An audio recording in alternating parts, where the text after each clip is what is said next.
mashhur insonlarning qo'lida mana shunaqa brasletlarni, ya'ni Whoop brendiga tegishli brasletlarni ko'rgansizlar. Hozir sizlarga ikki turdagi brasletni analogini sizlar bilan birgalikda obzorini ko'ramiz. Videoni oxirigacha ko'rsanglar, qanaqa qilib bepul podpiskalarni olishni ko'rsatib o'tamiz va uni xususiyatlarini. Demak, hozir Valdus firmasiga, ya'ni Valdus brendiga tegishli smart brasletni ochib ko'ramiz. Ikkinchi brasletimiz esa Y25 qora rangdagi brasletimiz. Xo'p. Bizning brasletimiz ichida braslet chiqadi. Smart materialdan juda ham chiroyli. Hozir taqib ko'rsatishim mumkin.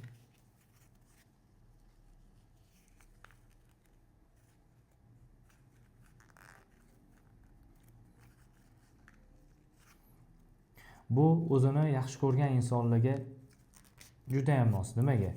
Hayoti davomida qancha kilokaloriya rasxod qildi, yuraverishi qanaqa bo'ldi, nafas olishlari, har o'zini sog'lig'ini o'ylagan har bir inson ushbu brasletdan hozirgi kunda faol foydalanyapti va ko'rinishi ham juda ham chiroyli. Sizni demak funksionalligiga keladigan bo'lsak, hozir sizlarga birma-bir aytib o'taman. Hozir buni aksessuarlarida maxsus o'zini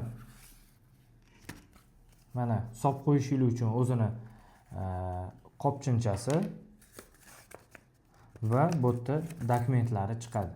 Xo'p, biz ishga tushirganimizdan so'ng ushbu ilova, ya'ni QR kod orqali dasturni yuklab olamiz va telefonimiz bilan bog'lab qo'yamiz. Albatta, buni podpiskalari bepul. Xo'p, biz buni faoliyati davomida nimalar qilib bera oladi?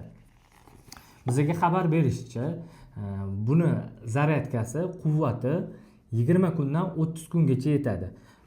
Mobilniy versiyalari esa iOS 8 versiyasidan boshlanadi. Eng kichigi Androidlarga Android 5.0 dan boshlanar ekan.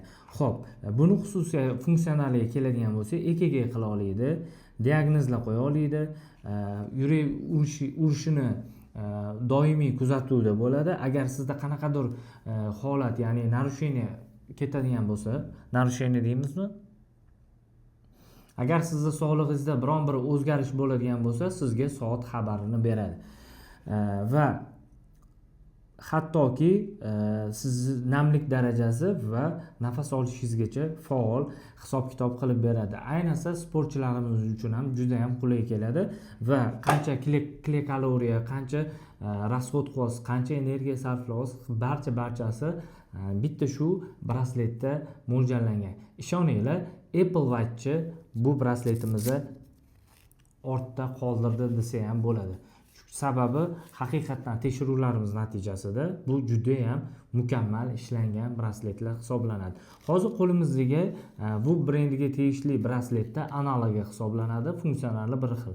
Va buni sizlarga eng yaxshi tomoni bepul podpiskalari mavjud o'rtoqlar. Ikkinchi brasletimizni ochib ko'rsataman.